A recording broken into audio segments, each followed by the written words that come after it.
News flex நேயர்களுக்கு வணக்கம். அரசியல் திணை நிகழ்ச்சிக்கு வரவேற்பது நான் செல்வி. இன்று நம்மளோடு இணைந்திருக்கிறார் அரசியல் விமர்சகர் திரு ஜெகதீஸ்வரன். ஏன் காலைல வந்து கதறினீங்க? ஏன் கண்ணீர் ஒடிச்சிங்க? ஏன் அந்த ரூம்ல யாருமே இல்லாம போனை கூட திருப்பி வச்சுட்டு நீங்க பேசுனீங்க? என்ன காரணம்? வதூறு பேசுனதுக்காக அனிதா ராதாகிருஷ்ணனை கைது பண்ணிருக்காங்க. அப்ப ஏன் ஆதவர்ஜனாவை கைது பண்ணல? நான் கரூருக்கு செல்வதற்கு முன் செந்தில் பாலாஜி சிறைக்கு செல்ல வேண்டும். வாழும் ஜெயலலிதாவை மாறிட்டு இருக்கீங்களா? கருப்பு பணம் பெற்றுக்கொண்டேன் விஜய் தான் சொல்றாரு. ஆமாங்க, கருப்பு பணம் வாங்கினேன். சரி, 1.5 கோடி ரூபாய் அபராதம் கட்டுங்க. கட்ட முடியாது. விஜய் அவர்கள் சிறைக்கு செல்ல வேண்டிய அபாயம் ஏற்படலாம். கரூர் வழக்கு நிலுவையில் இருக்கும் வரை முதல்வர் விஜய் அவர்கள் பாஜகவை எதிர்ப்பாரா தீவிரமாக அப்படிங்கிறது பெரிய கேள்வி.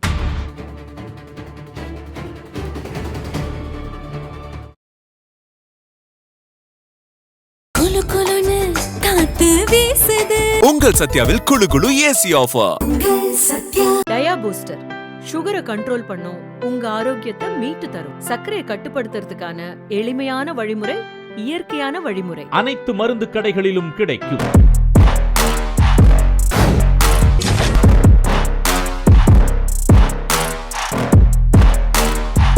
வணக்கம் சார். கரூர் சம்பவம் நடந்து கிட்டத்தட்ட 280 நாட்கள் ஆகிருச்சு. இப்போ கரூர்ல பாதிக்கப்பட்ட மக்களை விஜய் போய் சந்திக்க போறாரு அப்படிங்கிற செய்திகள் வெளியாயிருக்கு. குறிப்பா அவங்களுக்கு அரசு பணி வழங்க போறாரு அப்படின்னு கூட செய்திகள் வெளியாயிருக்கு. இதை பத்தி உங்க பார்வை என்ன?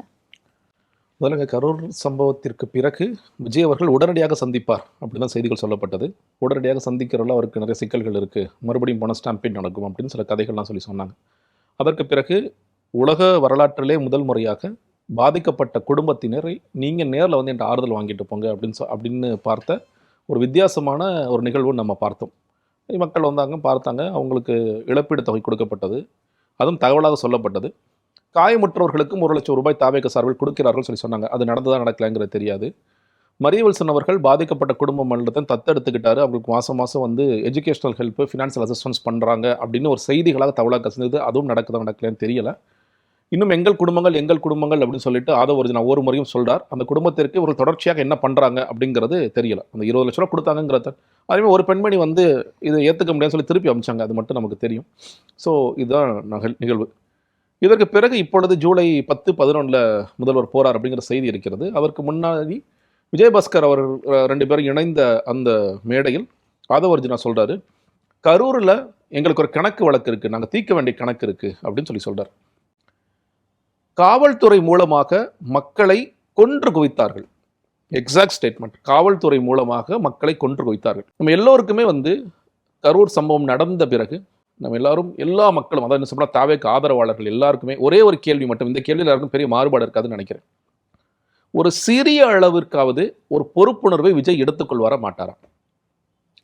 அவர் சம்பவம் நடந்தோன்னா முதல் ட்வீட், ஆழ்ந்த இரங்கலை தெரிவித்துக் கொள்கிறேன். ஏதோ ஆப்பிரிக்காவில் நடந்த மாதிரி ஏதோ ஒரு சம்பவம் நடந்த மாதிரி போட்டார். அதுக்கு பிறகு டீட்டெயிலாக ட்வீட் எழுதினார். அப்புறம் 3 நாள் கழிச்சு வீடியோ பண்ணார். எல்லாமே பேக் ஃபயர் ஆச்சு. அன்னைக்கு பார்த்தோம். இன்னைக்கு வரைக்கும் நீங்கள் எந்த விதமான பொறுப்புணர்வும் எடுக்காமல் இருக்கார். ஏன்னா எதுக்காக பொறுப்புணர்வு நீங்கள் சில பேர் கேட்கலாம். 2 கேள்வி எனக்கு. 8:50 மணிக்கு நாமக்கல்லில் விஜய் அவர்கள் பிரச்சாரம் செய்வார். அந்த ட்வீட் இனிமே இருக்கு. 12 மணிக்கு கரூர் போயிடுவார். 8:50க்கு விஜய் அவர்கள் சென்னையோட விமான நிலையத்தில் இருந்தார். தன்னோட சார்ட்டர் ஃப்ளைட்டில் ஏறுறதுக்காக கிராஸ் பண்ணி போனார். அந்த வீடியோ காட்சிகளும் இன்னும் இருக்குது. ஸோ 8:50க்கு மக்கள் நாமக்கல்லில் நின்னா எனக்கு என்ன, நிற்காட்டி எனக்கு என்னன்னு பொறுப்பற்று தான் இவர் ஏறினார். இந்த கேள்வியை தான் முன்னாள் முதலமைச்சர் மு க ஸ்டாலின் அவர்கள் சட்டமன்றத்திலும் எழுப்பினார். தாவேக தலைவர் அன்றைய தினம் ஏன் காலதாமதம் வந்தார், அதுவும் ஒரு காரணம்னு பேசினார். இதை தவிர திமுக தலைமை எந்த அரசியலும் இது வரைக்கும் கரூர் சம்பவம் செய்யவே இல்லை. இன்னைக்கு ஆக்சுவலாக நிறைய பேர் கோவம், அவர் அன்றைக்கே அரெஸ்ட் பண்ணிருக்கணுங்க, நீங்கள் எஃப்ஐஆர் நான் சொன்னேன். என்னை பொறுத்த வரைக்கும் அன்றைய தாவேக தலைவர் விஜய் அவர்கள் தான் A1. ஸோ அவர் தான் நீங்கள் முதல்ல கைது செய்யணும். அவர் கைது செய்யாமல் விட்டுறது தவறு. ஏன் தமிழ்நாடு அரசாங்கம் பயப்படுறாங்களா, ஸ்டாலின் அவர்கள் அவருக்கு ஒரு ஃபோக்கஸ் கொடுக்கணும்னு நினைக்கிறாரா, எனக்கு காரணம் புரியவில்லை. அவர் அன்னைக்கே கைது செஞ்சிருக்கணும் அப்படின்னு நான் என்ன சொன்னேன். அவர் வந்து கைது செய்ய மாட்டாங்கன்னு தெரிஞ்ச உடனே தான் 3 நாள் கழிச்சு முடிஞ்சா நான் அரெஸ்ட் பண்ணி பாருங்க சார், நான் வீட்டில் இருப்பேன், ஆஃபீஸில் இருப்பேன்லாம் அன்னைக்கு வீடியோலாம் போட்டார். அது ஒன்று. ஸோ இன்னைக்கு வந்து ஒரு விஷயம் வந்து ஒரு கேள்வி, ஏன் காலதாமதம் வந்தார். 2வது கேள்வி, மேலேருந்து பாட்டிலுக்கு 10 ரூபான்னு நீங்கள் பாட்டெல்லாம் பாடும் பொழுது கீழே மக்கள் இறந்து போயிட்டாங்கன்னு கூட தெரியாமல் இருக்கலாம். நான் அவர் சாதகமாகவே பேசுகிறேன். ஒரு மோசமான அசம்பாவிதம் ஒன்று நடந்துகிட்டு இருக்கு அப்படின்ட்டு கூட தெரியாத அளவிற்கு விஜய் இருந்திருப்பாருன்னா சத்தியமாக இருந்திருக்க மாட்டார். ஏதோ ஒன்று பெருசாக நடக்குது கீழே, மக்கள் அல்லாடுறாங்க, ஏதோ ரொம்ப பதட்டப்படுறாங்க. ஆம்புலன்ஸ் உள்ளே வருது. இன்னும் சொல்லப்போனால் ஃபஸ்ட்டாவது வேறு ஆம்புலன்ஸ் கதை கட்டினா நம்ம கொடி கட்டின ஆம்புலன்ஸ்னு சொல்லிட்டோம். ஒரு குழந்தை காணா போச்சுன்னு ஆதவர்ஜுனா வந்து சொல்கிறாரு. இதெல்லாம் நம்ம பார்க்கின்றோம். அதற்கு பிறகு இந்த ரெண்டுக்கும் விஜய் அவர்கள் மனசாட்சியை தொட்டு பதில் சொல்வாரா அப்படிங்கிறது எனக்கு தெரியலை. இந்த மக்கள் எல்லாம் ஆறுதல் வாங்க போனாங்க அப்படிங்கிற அந்த நிகழ்வில் எங்கள் காலில் விழுந்து கதறினார். எங்கள் காலில் விழுந்து 8 பேர் போனால் 8 பேர் காலையில் விழுந்தார் விஜய் அவர்கள். நீங்கள் மன்னிச்சிருமான்னு கையை பிடிச்சிட்டு பேசுவார், கண்ணீர் விட்டார். இதெல்லாம் வெளியே வந்து பேசினவங்களோட சிலரோட வாக்குமூலம். ஏன் தப்பே செய்யல. இப்போ நான் வந்து ஒரு கூட்டம் நடத்துகிறேங்க. என் கூட்டத்துக்கு வந்ததில் என்னோட எதிரி ஒருத்தன் என்ன பண்ணிட்டான், கூட்டத்தில் வந்து ஒரு 40 பேர் அடித்து கொண்டுட்டான். அப்போ நான் என்ன சொல்லுவேன் வந்தவங்கள்ட்ட, வருத்தமாக இருக்குது, பட் ஆனால் உங்களை கொன்னவன் அவன், என்ன பழி தீக்கணுங்கிறக்காக கொன்னவன் அவன், அவனை நம்ம சும்மா விடக்கூடாது, அப்படி தான் நம்ம சொல்லுவோம். அந்த தனிப்பட்ட முறையில் நீங்கள் சந்திச்சிங்கனாலும். பட் ஆனால் விஜய் என்ன செஞ்சார், காலில் விழுந்து கதறினார். அந்த மக்கள்கிட்ட செந்தில் பாலாஜி தான் நம்ம பண்ணார், திமுக தான் பண்ணான்னு பேசுகிறாங்கிற அவங்க யாரும் அப்படி சொல்லவே இல்லை. ஏன் காலில் விழுந்து கதறினீங்க, ஏன் கண்ணீர் ஒடிச்சிங்க, ஏன் அந்த ரூமில் யாருமே இல்லாமல் ஃபோனை கூட திருப்பி வச்சுட்டு நீங்கள் பேசுனீங்க, என்ன காரணம்? ஏன்னா ஒரு கில்ட் ஃபீலிங் உங்களுக்கு இருக்குது, நம்மளால தான் அது நடந்திருக்குன்னு. அந்த கில்ட் ஃபீலிங் அவ்வளோ தூரம் நீங்கள் வந்து இங்கே பொது மேடையில் யார்ட்டையும் மன்னிப்பு கேட்க வேணாம், காலெல்லாம் விழ வேண்டாம். நான் வருத்தம் தெரிவிக்கிறேன், இந்த நிகழ்விற்கு, இந்த துன்பியல் நிகழ்வுக்கு நான் வருத்தம் தெரிவிக்கிறேன் அப்படிங்கிற ஒரு சின்ன தார்மீகம் கூட உங்களுக்கு இல்லாமல் தான் இன்னைக்கு வரைக்கும் இருக்கு. அடுத்ததாக வந்து கொன்று குவித்தார்கள். திமுக அரசாங்கத்தில் நீங்கள் வந்து அமுதா ஏஎஸ், டேவிட்சன் ஆசீர்வாதம் இவங்கெல்லாம் உட்கார்ந்து ஒரு ப்ரெஸ் மீட் நடத்துனாங்க, detail press meet. EB office எல்லாமே உட்காந்து இப்போ வந்து நிமிடத்துக்கு நிமிடம் 7:21, 22, 7:23, 24, 25 நடந்துச்சுங்க. டீட்டெயிலாக போட்டாங்க. அவங்கள்ட்ட இருந்த ஃபுட்டேஜஸ் வச்சு போட்டாங்க, மீடியாட்ட இருந்த ஃபுட்டேஜஸ் வச்சு போட்டாங்க. இதெல்லாம் நடந்துச்சு. நீங்கள் அந்த ஃபுட்டேஜஸ் பார்த்தோம். அதற்கு பிறகு எவ்வளவோ பசங்க இந்த தாவேக கூட்டத்துக்கு போன பசங்களோட ரீல்ஸ் எல்லாம் பார்த்தோம், எவ்வளோ கஷ்டப்படுங்கிற ரீல்ஸ் எல்லாம் பார்த்தோம், வீடியோஸ்லாம் வந்துச்சுங்கிற பார்த்தோம், மீடியோட ஃபுட்டேஜஸ் பார்த்தோம். இது இல்லாமல் பார்க்காத ஒரே ஒரு ஃபுட்டேஜ், தமிழ்நாடு மக்கள் வெளிப்படையாக பார்க்காத ஒரே ஒரு ஃபுட்டேஜ், விஜய் அவரோட சிசிடிவி வண்டியில் இருக்க சிசிடிவி மூலியமாக என்ன பதிவானதுன்னு மட்டும் நமக்கு தெரியாத ஒன்று. பட் அதையும் சிபிஐ வசம் ஒப்படைச்சிட்டாங்க. இப்போ என்ன சொல்கிறேன், ஆதவர்ஜுனா அவர்கள் இன்னைக்கு இருக்கிற உங்களுடைய ஐஏஎஸ் ஆஃபீஸர்ஸ், ஐபிஎஸ் ஆஃபீஸர் வச்சு அதே மாதிரி ப்ரெஸ் மீட் ஒன்று நடத்துங்க. எந்த காவல்துறை மக்களை எப்படி கொன்னாங்கன்னு நீங்கள் எங்களுக்கு விளக்குங்க. நீங்கள் கொன்று குவித்தார்கள் சொல்லிட்டீங்கல்ல, இந்த காவல்துறையர் எந்தெந்த காவல்துறை பாருங்கள். 7:25 அந்த காவல்துறை பேர் வந்து ராஜா. இந்த ராஜாங்கிற காவல்துறை அதிகாரி வந்து இந்த குழந்தையை கொன்னாரு, இந்த குழந்தை மேலே ஏறி குதிச்சார், ஏதாவது ஒன்று சொல்லுங்கள், ஏதாவது காமிங்க எங்களுக்கு. இல்லை அப்பட்டமா பொய் பேசுறதை நிப்பாட்டுங்க. நீங்கள் கட்சியாக பேசும்போது வாயை திறந்தாலே பொய் தான் பேசுவீங்க. நீங்கள் சட்டமன்றத்திலேயே பொய் பேசுறீங்கன்னு சபாநாயகரை கண்டிக்கிற அளவில் இருக்கிற அமைச்சர் அப்படிங்கிறதுக்கு தயவு செய்து அமைச்சருங்கிறது கொஞ்சமாவது உணருங்க. இன்னுமே நான் வந்து ஏதோ தெருவில் போகிறவரும் கிடையாது, அப்படி கிடையாது. நீங்கள் அமைச்சராக தேர்ந்தெடுக்க மக்களால் தேர்ந்தெடுக்கப்பட்ட பிரதிநிதி. நீங்கள் இந்த பிரதிநிதிங்கிறத தயவு செய்து உணர்ந்து பேசுங்கள். இப்போ போகிற போக்கில் எங்கள் காவல்துறை அடிச்சு கொண்டாங்க, சரி ஓகே, அந்த காவல்துறையை வந்து காத்திருப்போர் பட்டியலுக்கு மாற்றினாங்க. அரஸ்ட்லாம் பண்ண சொல்லலை. எந்த காவல்துறை அடிச்சு கொண்டுச்சோ அந்த காவல்துறை காத்திருப்போர் பட்டியலுக்கு மாற்றுங்க சார். நீங்கள் ஆதவர்ஜுனா அவதூறா பேசுறாருன்னு சொல்ல வரீங்களா? பச்சை பொய் பேசுறாருங்க. என்னங்க அவதூறு பேசுறாரு, பச்சை பொய் பேசுறாரு. ஏங்க நீங்கள் தாங்க அரசாங்கம். அன்னைக்காவது திமுக அரசாங்கம் சில ஃபுட்டேஜஸை மறைச்சிட்டாங்க, ஃபேக் வீடியோஸ் போட்டாங்க, ஏஐ பண்ணிட்டாங்க, என்ன வேணாலும் சொல்லுங்க. நீங்கள் தான் அரசாங்கம், உங்கள்ட்ட சிசிடிவி ஃபுட்டேஜ் வேறு இருக்குல்ல. நான் என்ன கேட்குறேன், சிபிஐயில் உங்களை கிரில் பண்ணாங்கல்ல, சிபிஐயில் வச்சு உங்களை செஞ்சாங்கல்ல, அந்த சிபிஐயில் போய் இப்படி வீரவசனம் பேசுனீங்களா? சரி, அப்போ இப்ப அவதூறு பேசுனதுக்காக அனிதா ராதாகிருஷ்ணனை கைது பண்ணிருக்காங்க. அப்போ ஏன் ஆதவர்ஜுனாவை கைது பண்ணல? அதான் சொல்றேன், திமுக செய்த தவறு அது. திமுக எங்க ஒரு ட்வீட் போட்டாருங்க, ஜென்சி புரட்சி ஏற்பட்டு விட்டதுன்னாரு. எல்லாரும் கண்டனத்தை வச்சோன்னா ட்வீட் டெலிட் பண்ணிட்டு ஓடினாரு. திமுக என்ன பண்ணாங்க, அரெஸ்ட் பண்ணுங்கன்னு சொல்லி கோர்ட் சொன்னது, அரெஸ்ட் பண்ணுங்க, ஏன் அரெஸ்ட் பண்ணாம இருக்கேன்னு கோர்ட் கேட்டுச்சு. அப்பயும் கை வைக்கல. இல்ல எங்க புஷியானந்த் அவர்கள் எங்க தலைமறைவானாருங்கிறது போலீஸுக்கு தெரியும். இல்ல இப்ப ஆதவர்ஜுனா பேசியிருக்காருல்ல, போலீஸ் எப்படி அரெஸ்ட் பண்ணுவாங்க? அமைச்சர்கள் என்ன திமுக அரசாங்கமே அரெஸ்ட் பண்ண வேண்டிய நேரத்துல வேடிக்கை பதில் உட்கார்ந்துட்டு தாவேக அரசாங்கம் இந்த அமைச்சர் அரெஸ்ட் பண்ணுமா? என்ன நீங்க அவ்வளவு நியாயமான கட்சியா இது? அவ்வளவு நியாயத்தை நீங்க எதிர்பார்க்கிறீங்களா? என்ன எதிர்பார்க்கிறீங்க? ஏங்க நாளைக்கு இதே சென்டென்ஸ் முதலமைச்சர் போய் அச்சு பேசாம பேச போறாரு, அப்ப அவரை அரெஸ்ட் பண்ணிக்குவாரா? இதே விஷயத்தை முதலமைச்சர் பேசுறாரு இல்லைன்னு பாருங்க. ஒருதலைபட்சமா செயல்படுறாங்க. கண்டிப்பாக சட்டமன்றத்தில் நின்று முதலமைச்சர் பேசுறாருங்க, நம்ம மேல தூக்கி பழிய போட்டாங்கன்னு சொல்லி சொல்றாரு. நம்ம உங்க மேல யார் பழிய போட்டது? பழி போட்டாங்க. உங்களுக்கு கொஞ்சம் கூட குற்ற சிறு அளவு குற்ற உணர்வு இல்லையா? யாரும் ஆதவர்ஜுனா மாதிரி நீங்க போய் 41 பேர் கொன்னீங்கன்னு யாரும் சொல்லல. அதற்கு நீங்கள் பொறுப்பேற்க வேண்டும் விஜய் அவர்களே அப்படின்னு சொல்வதை கூட நான் கேட்க மாட்டேன். இல்ல கிடையாது, இது செந்தில் பாலாஜி சதி, இது திமுக சதி. சரி, என்ன சதி பண்ணாங்க சொல்லுங்க, அதையாவது சொல்லுங்க. மதியழகன் மனைவி சொன்னாங்க, அங்கே வந்து கத்தியில் குத்துனாங்க, ஏதோ பவுடர் மாதிரி வீசுனாங்க, அதையாவது காமிங்க. மதியழகன் மனைவி சொன்ன பச்சை பொய் மாதிரி தான் நீங்கள் ஆதவர்ஜுனா பச்சை பொய் பேசுகிறேன். நான் சொல்கிறேன், இந்த வீர வசனங்களை ஆவேசமாக பேசுவதை நீங்கள் ஏங்க வழக்காடு மன்றத்தில் பேசவே இல்லை? மதியழகனை மாட்டி விட்டீங்கல்ல. நீ மதியழகன் எவ்வளவு பெரிய இது செஞ்சிருக்காரு தெரியுமா நமக்காக? அவர் செய்த தியாகம் செஞ்சார், நீயாக மாட்டி விட்டீங்க. மதியழகன் என்ன மதியழகன் செய்த ஒரே ஒரு விஷயம் என்ன, போய் கையெழுத்து வாங்கிட்டு வந்தார். புசியானந்தர்கள் ஏற்பாடு செய்தார், ஆதவர்ஜனா ஏற்பாடு செய்தார், ஜான் ஆர்கிசாமி ஏற்பாடு செய்தார், விஜய் அவர்கள் இதில் கலந்து கொண்டார், சீட்டர் முன்முக ஏற்பாடு செய்தார். ஏற்பாட்டாளர்கள்லாம் விட்டுட்டு மதியழகனா நீங்க வந்து ஜெயிலுக்கு அமிச்சிட்டீங்க. நீங்க அமிச்சிங்க, தாவேக்கு அமிச்சிச்சு. அவர் செய்த எவ்வளவு பெரிய தியாகம் தெரியுமா? நீங்க ஒரு பலிகடாக்கலான்னு பாத்தீங்க, அவர் எப்படியோ இன்னும் சொன்னா திமுக அரசாங்கம் அதை பெருசாக கண்டுக்காம அதை விட்டுருங்கப்பா, நம்ம கை வைக்க வேணாப்பான்னு விட்டுட்டாங்க. இன்னைக்கு வரைக்கும் நீங்க அந்த பொறுப்புணர்வை நான் எடுத்துக்கவே மாட்டேன். நான் வந்து என் மேல பழி தூக்கி போட்டாங்க. நீ சொல்றேன் ஆதவர்ஜனா பேசிய விஷயங்களை அச்சு பிசகாமல் கரூருக்கு போய் விஜய் அவர்கள் பேசுறாரா இல்லையான்னு பாருங்க. ஆமாங்க, திமுக செய்த சரிங்க. செந்தில் பாலாஜி இன்னொரு செய்தி ஓடிட்டு இருக்கு, நான் கரூருக்கு செல்வதற்கு முன் செந்தில் பாலாஜி சிறைக்கு செல்ல வேண்டும். ஏன் நீங்க என்ன வாழும் ஜெயலலிதாவை மாறிட்டு இருக்கீங்களா? நான் பெரிய சர்வாதிகாரி, எல்லாரோடையும் பெரிய சர்வாதிகாரி நீங்க மாறிட்டு இருக்கீங்களா?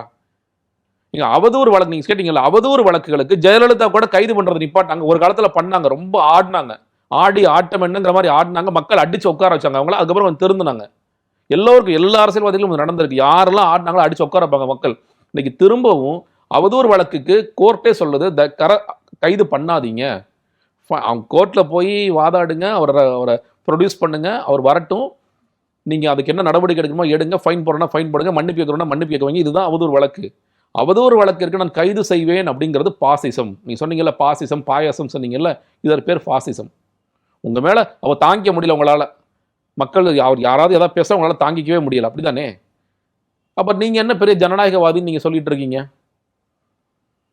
அவதூறு பேசினாரா, அவதூறுக்கு அவதூறு வழக்கு போடுங்க, எத்தனை வேணாலும் அவதூறு வழக்கு போடுங்க, அவதூறு வழக்கு போட்டு அவரை கோர்ட்டா போக வைங்க, எல்லா ஊர்லயும் நீங்க கம்ப்ளைண்ட் கொடுக்க வைங்க, அப்படி பண்ணுங்க.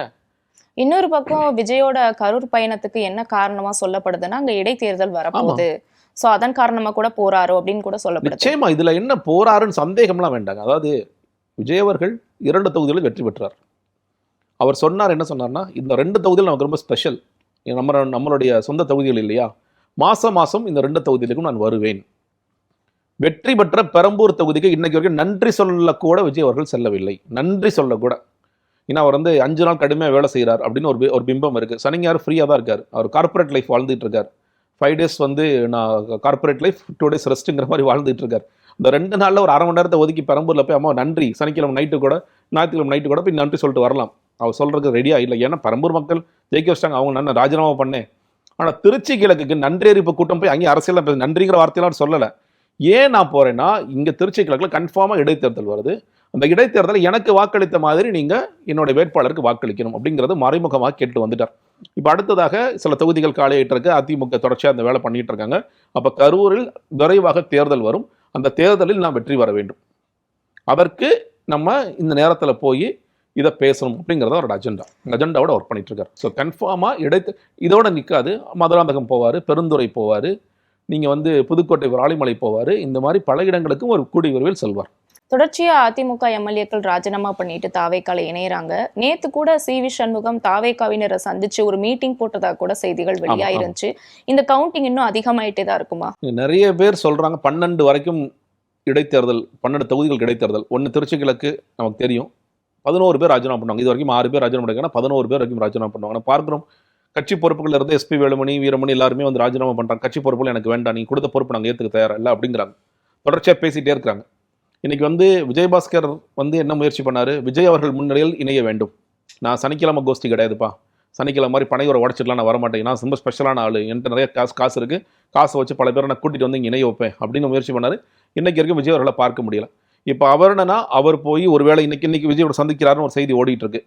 ஒருவேளை இன்னைக்கு சந்திச்சு அவருக்கு ஓகேன்னா அவர் என்ன சொல்லுவார், சார் அடுத்து சி.வி. சண்முகம் எஸ்பி வேலுமணியெல்லாம் ரெடியாக இருக்காங்க, சேர்த்துருவோமான்னு கேட்பார். அவர் எண்ணெயே சேர்த்துட்டீங்க, ஊழல் வழக்கு இவ்வளோ கரைபடி இந்த எண்ணெயே போட்டு நீங்கள் வாஷிங் மிஷினில் கழுவி எடுத்துட்டீங்க, டிவிக்கு வாஷிங் மிஷினில், அவங்க மேலே அவ்வளோ பெரிய வழக்கெல்லாம் இல்லை, நானாவது குட்கா சப்ளை பண்ணி எவ்வளோ மக்களை கொண்டிருக்கேன், அவங்க மேலே அவ்வளோ பெரிய கடுமையான இல்லை, ஊழல் மட்டும் தான் பண்ணியிருக்கிறாங்க, அதனால் நீங்கள் சேர்க்கலாமான்னு போய் கேட்பாரு.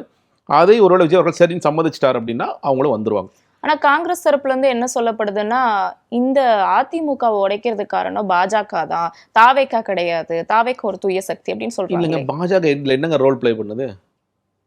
பாஜக இப்போ நீங்க வந்து பாஜக வந்து அதிமுக அழியணும், திமுக அழியணும்னு கண்கட்டி வேலை பார்க்கலாம். ஆனால் நீங்க நல்லா யோசிச்சு பாருங்க, மாணிக்கம் தாக்கூர் காங்கிரஸ் தமிழ்நாட்டு தலைவரான பிறகு சொன்ன வார்த்தை ரொம்ப முக்கியம், திராவிடம் அழிந்தது, திராவிட கட்சிகள் அழிந்து விட்டார்கள். அப்ப விஜய் என்ன எனக்கு புரியலையே, அவரும் திராவிடம் தானே பேசுறாரு, இல்ல வேற மொழி பேசுறாரா?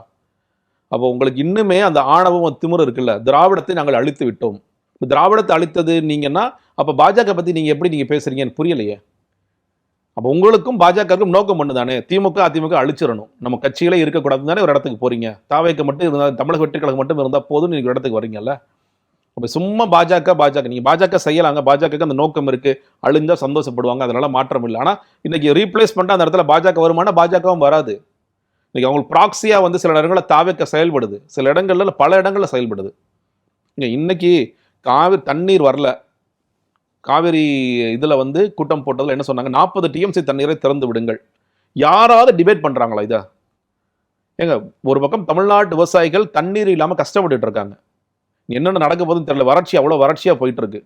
அப்போ அந்த தண்ணீரை திறந்து விட முடியாதுன்னு சொல்லி கர்நாடகா சொல்லுது. இதற்காக விஜய் அவர்கள் வாயை திறந்து பேசுகிறாரா?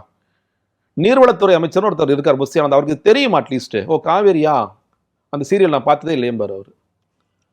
அன்ஃபார்ச்சுனேட்லி அவரும் மேல கூட இப்போ ஒரு ஊழல் வழக்கு போட்டிருக்கிறதா கூட செய்தி வெளியாயிருந்துச்சு. இந்த அரசினர் வழக்கறிஞர் நியமனத்துல வந்து லஞ்சம் வாங்கியிருக்காரு அப்படின்னு கூட சொல்லப்படுது. அவர் ரொம்ப வருஷமா அதாங்க பண்ணிட்டு இருக்காரு, என்ன புதுசா பண்ணிட்டு இருக்காரு. நான்லாம் எவ்வளவோ பேசியிருக்கேன், கட்சி பொறுப்புகளுக்கு என்ன, ஒன்றியத்துக்கு என்ன, நகரத்துக்கு என்ன, மாவட்ட செயலாளர் பொறுப்புகளுக்கு என்ன, சீட்டுக்கு எம்எல்ஏ சீட்டை எவ்வளவுக்கு வித்தாரு. இப்போ ஊத்தங்கரை ஒரு இஷ்யூ ஓடிட்டு இருக்குல்ல, ஊத்தங்கரை எம்எல்ஏ. ஆக்சுவலி ஊத்தங்கரையில ஃபர்ஸ்ட் யாரை போட்டாங்க, இன்னைக்கு இளையராஜாங்கிற முதல்ல அவங்க போட்ட ஆளே கிடையாது. இன்னும் பாருங்க, விஜய் அவர்கள் பேசிய அந்த காணொளி பாருங்க, வேட்பாளர் இன்ட்ரோடக்ஷன்ல அவர் சொன்ன பேர் வேற. அவர் வந்து தாவேக்காலை தூக்கிட்டு அதிமுக வந்தவரை தூக்கி போட்டாங்க. ஏன் போட்டாங்க? பேரம் பேசிட்டாங்க, 5 கோடி 10 கோடி பேரம் பேசிட்டாங்க, பேரம் பேசி எல்லாத்தையும் ஆளை விட்டாங்க. நீங்க சொல்லிக்கலாங்க தூய சக்தி, நாங்க ரொம்ப நேர்மையாளர்கள், நீங்க என்ன வேணாலும் சொல்லிக்கலாம். ஆனா இப்போ இப்போ வந்து பிபிஎஸ் ஜிபிஎஸ் அப்பாயின்மெண்ட்ஸ்லாம் வந்திருக்கு, ஜிஓஸ்லாம் வந்துகிட்டு இருக்கு, தீங்கிழமை ஸ்டேடியம். இதில் நீங்கள் ஊரா டிஸ்ட்ரிக்ட் கோர்ட்ஸ் எல்லா கோர்ட்ஸுக்கும் போங்க, ஹை கோர்ட்ஸுக்கு போங்க. இந்த கோர்ட்ஸில் இருக்கிற அப்பாயிண்ட் ஆன நேற்று ஃப்ரெஷ்ஷாக அப்பாயின்ட் பண்ண எல்லாத்தையும் நீங்கள் தனியாக போய் பேசுங்க. மைக் எடுத்து போனால் பேச மாட்டாங்க, தனியாக போய் எவ்வளோ கொடுத்தீங்கன்னு கேளுங்க. 5 ரூபா கொடுத்தேன், 2 ரூபா கொடுத்தேன், 3 ரூபா கொடுத்தேன், 4 ரூபா கொடுத்தேன், 10 ரூபா கொடுத்தேன், யார்ட்டப்பா கொடுத்தேன், மாவட்ட செயலாளர்கிட்ட கொடுத்தேன். இது தூய சக்தியாது? எங்கள் ஜுடிஷியரியில் வந்து இந்த கரப்ஷன் வந்துச்சுன்னா அது இன்டெரக்டாக யாரை பாதிக்கும்? நாளைக்கு ஒரு ரவுடி ஒரு எலிமெண்ட் ஒருத்தர் வர்றான், பா பிபியை பாரு, அவர் பெயிலில் விட்டுருவார், ரைட்டுங்க, ஓகே, கஞ்சா கேஸா, ரைட்டு, 15 ரூபா கொடுக்குறியா? இதுதான் நடக்குது. அப்போ இதுதான் நடக்க போகுது.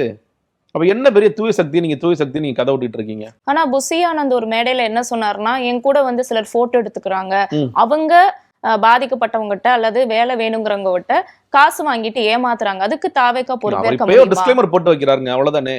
ஒரு டிஸ்க்ளைமர் போட்டு வைக்கிறாரு. இப்போ இன்னும் சொல்ல போனா இது மாதிரி காசு வாங்குறாரு விஜய் அவர்களுக்கே தெரியும், இவர் தெரியாது அவருக்கு. புஷியானந்த் வேலை செய்யறாருன்னு ஜான் ஆர்கிஸ்மாக்கு தெரியாதா? ஆதவர்ஜனுக்கு தெரியாதா இந்த வேலையெல்லாம் செஞ்சுட்டு இருக்காருன்னு? யாருக்கும் ஊழல் ஒழிக்கப்பட்டுருச்சுன்னு சொல்லியிருக்காரு. எனக்கு அதாவதுங்க, நான் ரொம்ப சிம்பிளா, நீங்க 2-3 இடங்கள் வெளிப்படையாக மக்கள் பாதிக்கப்படக்கூடிய இடங்கள், பத்திரப்பதிவுத்துறை ஆஃபீஸ் வந்து நம்பர் 1 வரும். இப்போ ஒரு ரைடு ஒன்று அடிச்சாங்க, 40 பேர் மேலே எஃப்ஐஆர் போட்டோன்னு சொல்லி சொன்னாங்க, ரைட், ரொம்ப சந்தோஷம், இப்போ வரலாற்று சாதனைகள்லாம் சொல்லி சொன்னாங்க. சரி, இப்போ நீங்கள் நாளைக்கு ஒரு பத்திரப்பதிவுத்துறை ஆஃபீஸ்க்கு போங்க, திங்கக்கிழமை போங்க. அங்கே போய் சார் ஒரு டாக்குமெண்ட் ரெஜிஸ்டர் பண்ணணும், டாக்குமெண்ட் ரைட்டரை பார்த்து எப்படி பார்ப்பீங்க, டாக்குமெண்ட் ரெஜிஸ்டர் பண்ணுங்க, எவ்வளோ செலவாகும்னு கேளுங்க. அவன் சார் மேடம் லஞ்சம்லாம் ஒழிஞ்சிருச்சு மேடம், லஞ்சங்கிற வார்த்தையை கூட சொல்லாதீங்க மேடம், நாங்கள் அவ்வளோ கோச்சு கொண்டாங்களாம் தீ குளிச்சிரும் அப்படின்னு யாராவது சொன்னாங்கன்னா நான் சொல்கிறேன் ஊழல் ஒழிஞ்சிருச்சு அப்படின்னு சொல்கிறேன். அதே மாதிரி ஆர்டி ஆஃபீஸ்க்கு போங்க, சார் எனக்கு ஒரு லைசன்ஸ் வேணும், நான் எல்ஆர் எடுத்துட்டு ஏற்கனவே எனக்கு 8 போடணும், இல்லை நான் 2 வீலர் ஓட்டி கட்டணும், இல்லை கார் ஓட்டி கட்டணும்னு சொல்லுங்கள். அவங்க யாராவது காசுலாம் இல்லைங்க, ஸ்ட்ரைட்டாக வாங்க, அங்கே பிரேக் இன்ஸ்பெக்டர் நிற்பார், அங்கே போனீங்கன்னா அவர் வந்து சல்யூட் அடிச்சுட்டு உங்களுக்கு வேலையை முடிச்சிருவார், நீங்கள் லைசன்ஸ் வாங்கிட்டு போயிட்டார். இப்படி சொல்லிட்டாங்கன்னா ஊழல் ஒழிஞ்சிருச்சு, லஞ்சம் ஒழிஞ்சிருச்சுன்னு சொல்லி சொல்லுங்கள். இதே மாதிரி எல்லா அலுவலகங்களுக்கும் அங்கே புரோக்கர்ஸ் இல்லை, இங்கே யாருமே புரோக்கர்ஸாக இல்லைங்க. அப்பா என்னப்பா இடைத்தரகளே இல்லாத ஒரு ஆட்சியா இது, ஆகா அற்புதமான ஆட்சி, சங்கர் படம் மாதிரி இருக்கேப்பா அப்படின்னு நீங்கள் சொல்லுங்கள். நானும் சொல்கிறேன், லஞ்சம் உண்மையிலே அற்புதமான ஆட்சி, இது தாவேக்கா ஆட்சின்னு சொல்லி சொல்கிறேன். இது காலமாக இது நடந்துக்கிட்டு தான் இருக்குது. இவங்க என்னன்னா ஊழல் ஒழிக்கப்பட்டு விட்டதாக ஒரு நெரேட்டிவை கொண்டு வரது ரொம்ப எஸ்டாப்ளிஷ் பண்ணுறதுக்கு முயற்சி பண்ணுறாங்க. சில அமைச்சர்களுக்கு இருக்கும். இன்னொன்று சொல்லவா, அமைச்சர்கள் ஏன் தூய்மையானவர்களை தங்களை காட்டிக்கொள்கிறார்கள் என்றால், அமைச்சர்களுக்கான பிஎஸ் இன்னும் அப்பாயிண்ட் ஆகலை. இன்னும் ஒவ்வொருத்தரும் 3 பிஏ, இப்போ விஜயபாஸ்கர் போன்றவர்கள், ராலிமலை விஜயபாஸ்கர் 30 பிஏ வச்சுருந்தாங்க, 30 கலெக்ஷன் ஏஜென்ட், பிஎன்னு சொல்கிற 30 கலெக்ஷன் ஏஜென்ட், டிரான்ஸ்ஃபருக்கு ஒரு கலெக்ஷன் ஏஜென்ட், அப்பாயின்மெண்ட்டுக்கு ஒரு கலெக்ஷன் ஏஜென்ட், கொரோனா காலத்தில் பொருள் வாங்குறதுக்கு ஒரு கலெக்ஷன் ஏஜென்ட், இப்படி கலெக்ஷன் ஏஜென்ட்ஸோடய அவர் வாழ்ந்துகிட்டு இருந்தார், கோடிக்கணக்கான சொத்து சேர்த்தார். இப்போ இந்த பிஎஸ்க்குலாம் 3 பேர் ஜூனியர் பிஏ, சீனியர் பிஎன் அப்படின்னு ஒருத்தர் போட்டுக்கலாம். இந்த பிஎஸ் அப்பாயிண்ட் ஆகலை. ஏன் அப்பாயிண்ட் ஆகலைன்னு கேட்டிங்கன்னா, இவங்களுக்கான காசெல்லாம் வாங்கி வச்சாச்சு, கல்லாப்பட்டியில் நிறைச்சாச்சு, ஆனால் கொஞ்சம் கொஞ்சமாக போடுவோம், இப்போ அந்த பிஎஸ் காசு கொடுத்து உள்ளே வர்ற அமைச்சர்களோட பிஎஸ் வந்து என்ன சொல்லுவாங்க, ஐயா நான் ஒரு 10 லட்சம் கொடுத்தா வந்து அப்பாயிண்ட் ஆயிருக்கேன், நானும் வாங்கணும், நான் உங்களுக்கு என்ன பண்ணணுமோ நான் பண்ணி கொடுத்துறேன் அப்படின்னு சொல்கிறேன். இது நடக்குதா நடக்கல நீங்கள் பாருங்கள். எல்லாரும் சில பேர் ரொம்ப அரசியல் தெரிந்தவர்கள் வார்த்தை சொல்கிறாங்களே 6 மாதம் பொறுத்துருங்க, லஞ்சம் உள்ளது பொறுத்து பேசுவாங்க. அவங்களுக்கு இது தெரியும், எக்ஸ்பீரியன்ஸ் அனுபவ கைகளுக்கு தெரியும் இது என்ன நடக்கும், எல்லா ஆட்சியிலும் இது எப்படி ஆரம்பிக்கும், அது எப்படி போகும் அப்படிங்கிறதெல்லாம் நம்ம பார்த்துட்டு தான் இருக்கோம். அதனால் தூயவர்கள் ஆதவர்ஜனா சொல்கிறார், அவரே கூட்டத்தில் வெளிப்படையாக பேசுகிறாரு, ஊழல் ஒழிஞ்சிருச்சு அப்படின்னு சொல்லி சொல்கிறாரு. ஊழல் ஒழிஞ்சிருச்சு. நேற்று வந்து ஒரு இடத்துல கள்ளலாற்றி அமோகமான விற்பனை நடந்துகிட்டு இருக்குன்னு செய்திகளும் வருது. ஏன் ஊழல் ஒழிச்சிட்டு கள்ளலாற்றி எடுத்துக்கிட்டு இருக்கீங்க நீங்க? தமிழ்நாட்டில் தான் சொல்கிறேங்க, தடை செய்யப்பட்டிருக்கு. அது ரொம்ப வருஷமாக தடை செய்யப்பட்டதாக இருக்குது. எங்க ஒரு நபர் ஒரு சீட்டு லாட்ரி, சுரண்டல் லாட்ரி இதெல்லாம் இப்போ எங்கேயா போயிட்டு அந்த கள்ளத்தனமாக நடந்துட்டு இருக்கு.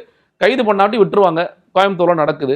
மார்ட்டின் ஃபேமிலியே பண்ணிட்டு தான் இருக்காங்க, அவங்க ஃபேமிலியே பண்ணுறாங்க, லீமா ரோஸ் பண்ணுறாங்க, அவங்க பண்ணுறாங்க, எல்லாரும் பண்ணிட்டு தான் இருக்காங்க. பண்ணலாம் சொல்லுங்கள், நீங்கள் சொல்லுங்கள், நான் அவதூறு பேசுகிறேன், எங்கள் ஃபேமிலிலாம் அதெல்லாம் இன்வால்வே ஆகலைங்க அப்படின்னு சொல்லுங்கள்.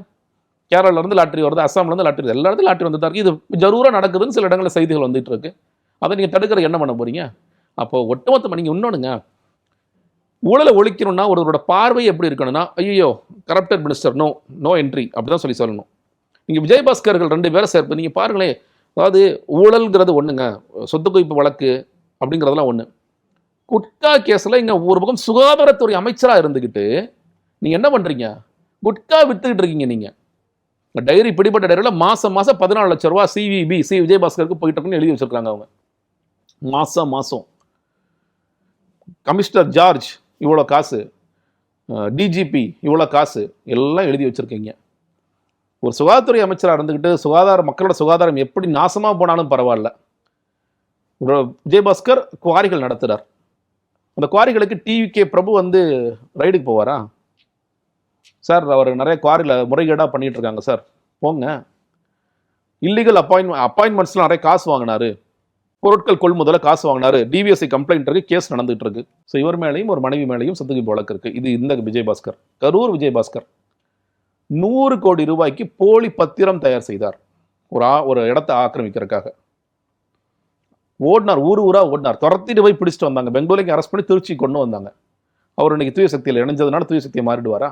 அவர் மேலே சொத்து குவிப்பு வழக்கு இருக்கு, லேண்ட் மைனிங் இருக்கு, இல்லீகல் மைனிங் இருக்கு அவர் மேலே. நீங்கள் அதனால் ஊழல் குறித்து என்னோட பார்வை, நான் ரொம்ப சுத்தமானவங்க, ரொம்ப நேர்மையானவங்க, நான் என்ன சொல்லுவேன்னா, இல்லை இவங்க எதுக்கு வேண்டாங்க எனக்கு அப்படி தான் சொல்லுவேன். நீங்கள் திரு விஜய் அவர்கள் 2017 2026 வரைக்கும் ஊழல் கடுமையாக இருந்ததுன்னு ஒரு குற்றச்சாட்டு சட்டமன்றத்திலே வைக்கிறார். 2017 21 அதிமுக எடப்பாடி ஆட்சி காலம். அந்த ஆட்சி காலத்தில் ஊழல் இருந்ததா? சரி, இருந்தது. யார் அமைச்சராக இருந்தார்கள்? நீங்கள் வந்து Kadambur Raju, MC Sampath, Udumalai Radhakrishnan, Sengottaiyan, Vijayabaskar, MR Vijayabaskar, MSM Ananthan, Valarmathi, இவங்கெல்லாம் மினிஸ்டர்ஸாக இருந்தாங்க. இப்போ இவங்கெல்லாம் எங்கே இருக்காங்க? இன்னைக்கு சனிக்கிழமை சனியை நோக்கி போயிடுவாங்க. ஆனா அமைச்சர் நிர்மல்குமார் சொல்றாரே, அவங்க தப்பு பண்ணியிருந்தா அவங்க மேல நடவடிக்கை எடுப்போம், அதுல பாரபட்சம் பார்க்க மாட்டோம். சரிங்க, நான் ஓகே. நேற்று அனிதா ராதாகிருஷ்ணன் வந்து ஒரு ஸ்டேட்மெண்ட் கொடுக்குறாரு, என்னை தாவேக்குள்ளே இழுக்க பார்க்குறாங்க அப்படி சொல்லுறேன். நான் இழுக்க பார்க்கல. இப்போ அனிதா ராதாகிருஷ்ணன், எனக்கு வந்து ஸ்டாலின் பிடிக்கல, உதயநிதி ஸ்டாலின் பிடிக்கல, நான் தாவேக்கு கிளம்பி போகிறேன். அதே மாதிரி கே நேருட்ட அவர் பேசுகிறாரு, ஏவா வெள்ளிட்ட பேசுகிறாரு, செந்தில் பாலாஜியும் பேசுகிறாரு. வாங்க நம்மளாம் கிளம்பி சனிக்கிழமை நம்மளும் போய் சேருவோம், சேர்த்துக்குவாங்களா? உங்களுக்கு வந்து அவங்க மேலே குற்ற வழக்குகள் நடக்கும், அரெஸ்டாக வாங்க, நடவடிக்கை அவங்க தண்டனை கிடைக்கட்டும். இதே என்ன சொல்கிறேன்னா, இதே ஸ்கேலை தான் அங்கேயும் வைப்பீங்களா நீங்கள்? ஒட்டுமொத்தமாக திமுக எல்லாரும் கிளம்பி வராங்க. ஸ்டாலின், உதயநிதி ஸ்டாலின் மட்டும் விட்டுட்டு எல்லாரும் கிளம்பி வர்றாங்க. நாங்களும் தூய சக்தி ஆகிறோம், நாங்களும் இந்த வாஷிங் மிஷின்களை உளுந்து எந்திரிக்க போகிறோம், தமிழக வாஷிங் மிஷின் கழகம் ஆயிடுச்சது, நாங்கள் உள்ளே போய் இறங்குவோம் அப்படின்னு சொல்லிட்டு அவர்களும் வந்தால் அவர்களை நீங்கள் ஏற்றுக்கொள்வீர்களா? அதான் கேள்வி. இல்லை அதை எப்படிங்க? அனிதா ராதாகிருஷ்ணன் சொன்னது அவர் பொய் சொல்கிறாரு, நாங்கள் அப்பெல்லாம் ஏற்றுக்க மாட்டோம், நீங்கள் எதுக்கு பேட்டி கொடுக்குறீங்க? இப்போ எதுக்கு பேட்டி கொடுக்குறீங்க? யார் வந்தாலும் ஏற்றுக்கொள்வோம், நாங்கள் ஊழல் இல்லாமல் இருப்போம், எங்களை ஊழல் நான் சொன்ன விடமாட்டேன், தொட்டவனை விடமாட்டேன்னு சொல்லி சொன்னீங்கல்ல. இப்போ தொட்டவனை விடமாட்டேன்னா விஜயபாஸ்கர் தொடலையா? உடுமலை ராதாகிருஷ்ணன் தொடலையா? MC சம்பத் தொடலையா? யார் தொடாமல் இருந்தாங்க? இப்போ என்ன இது என்ன கணக்கு? இல்லை நீங்கள் முதல்ல தூய சக்தியா? அதுவே பெரிய கேள்வி. இல்லை உங்கள் அமைச்சரவையில் இருக்கிறவங்கள தூய சக்திகளா? அதுவும் பெரிய கேள்வி. இப்போ ஊழல் குறித்து என்னன்னா, விஜய் மீது எதுவும் வழக்கு இருக்கிற மாதிரி தெரியலையே. ஏங்க என்ன வழக்கு? நீங்க அபராதம் துறை சார்ந்த இல்ல, நீங்க வந்து புலி படத்தின் பொழுது கருப்பு பணம் பெற்றுக்கொண்டேன், விஜய் தான் சொல்றாரு. ஆமாங்க, கருப்பு பணம் வாங்கினேன். சரி 1.5 கோடி ரூபா அபராதம் கட்டுங்க. கட்ட முடியாது. ஏன் கேஸ் நீங்க லேட்டா போட்டீங்க, அதனால கட்ட முடியாது. அது சினிமா துறையில சார். ஏங்க நான் சொல்றது சினிமா துறையா அரசியல் அவர் தூய சக்தின்னு தன்னை பிரகடனப்படுத்துறாருல. நான் ரொம்ப நல்லவன்னா அர்த்தம் என்ன தெரியுமா? கருப்பு பணம் யாராவது கொடுத்தா கூட எனக்கு கருப்பு வேணாங்க, ஒயிட்டா கொடுத்துருங்க, நான் டாக்ஸ் கட்டிக்கிறேன். இதுதான் வந்து தூய சக்திக்கான அர்த்தம். திடீர்னு ஒரு நாள் நான் எந்திரிச்சு மாறினேன். நான் இது எதுக்காக சொல்றேன்னா, நானும் சொல்றேன், விஜய் அவர்களுக்கு பணத்தின் மீது பெரிய ஆசை இப்பொழுது இல்லாமல் இருக்கலாம். ஆனால் பவர் கரப்ட்ஸ். இங்க அரவிந்த் கெஜ்ரிவால் மிகச்சிறந்த உதாரணம். அப்பா எவ்வளவு நல்லவரா இருக்கான் பாரியா அப்படின்னாங்க. இன்னைக்கு அரவிந்த் கெஜ்ரிவால் வீட்டை போய் பாருங்க டெல்லியில. ஏன் அரவிந்த் கெஜ்ரிவால் தோற்கடிக்கப்பட்டார்? பாஜக வந்து 1000 செஞ்சாங்க, அதெல்லாம் ரைட், ஓகே. அரவிந்த் கெஜ்ரிவாலுடைய வாழ்க்கை முன்னாடி எப்படி இருந்தது ஒரு காலத்தில், இன்று எப்படி இருக்கிறது அப்படிங்கிறதான் ஊழலுக்கான அளவீடு என்னை பொறுத்த வரைக்கும். ஸோ விஜய் அவர்களுக்கு இன்னைக்கு ஆசை இல்லாமல் இருக்கலாம். விஜய் கிட்ட நிறைய பணம் இருக்கே சார், அவருக்கு ஊழல் பண்ணணும்னு அவசியம் அதான் சொல்றேன், அவசியம் இல்லை. நான் தான் சொல்றேன், இன்னைக்கு நானதே ஒத்துக்கிறேன், அவசியம் இல்லை.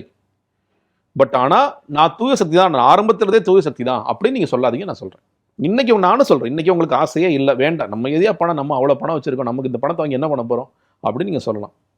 ஆனா எல்லா அரசியல்வாதிகளும் அதே மாதிரி தான் இருக்காங்களா? இல்லை. இப்போ அமைச்சர்கள் இருக்கிறவங்க எல்லாரும் தூய்மையான, இப்போ நீங்க சுற்றுச்சூழல் துறையா, அதில் அப்பாயின்மெண்ட்ஸ்ல பணம் வாங்கிட்டாங்கன்னு செய்திகள் வந்துச்சு.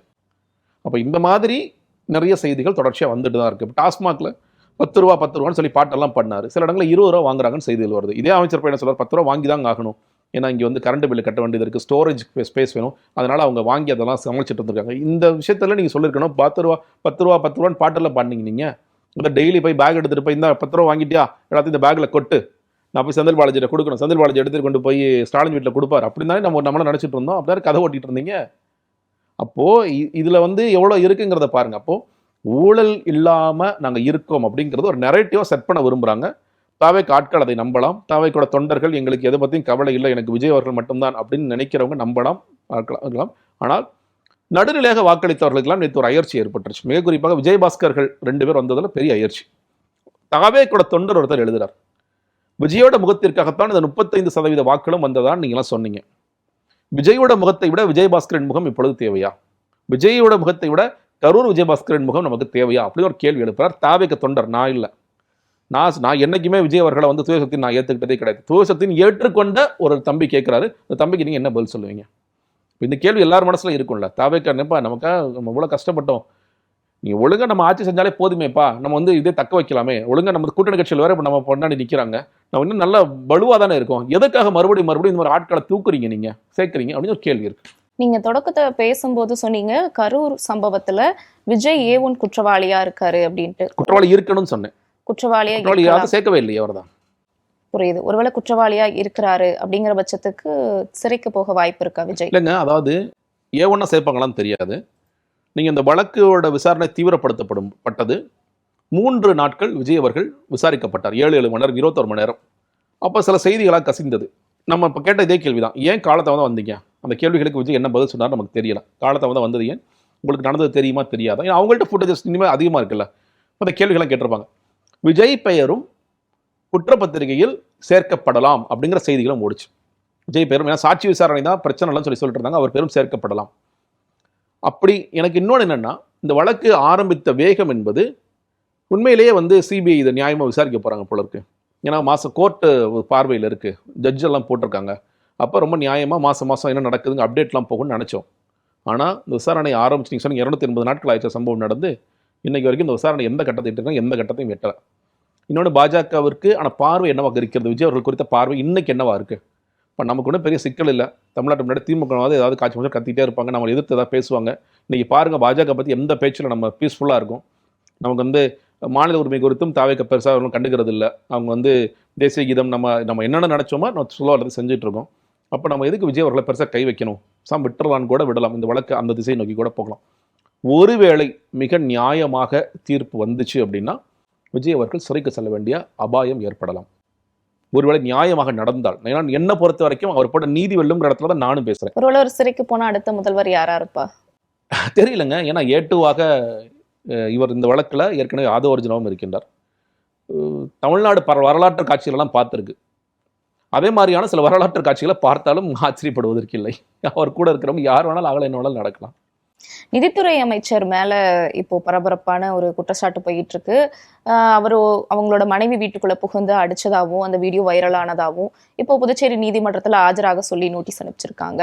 அதே சமயம் அமைச்சர் சரத்குமாரும் பொதுவெளியில போதைப்பொருள் பயன்படுத்தினாரு அப்படிங்கிற சர்ச்சைகள் கூட போயிட்டு இருக்கு. இப்படி தொடர்ச்சியா தாவேகா அமைச்சர்கள் சர்ச்சையில மாட்டுறாங்கல்ல, இதை பத்தி உங்க கருத்து என்ன? இந்த மரிய வில்சன் அவர்கள் மேல இந்த குற்றச்சாட்டுங்கிறது தேர்தலுக்கு முன்னாடி அந்த வீடியோ ரொம்ப வைரலாக தான் போச்சு.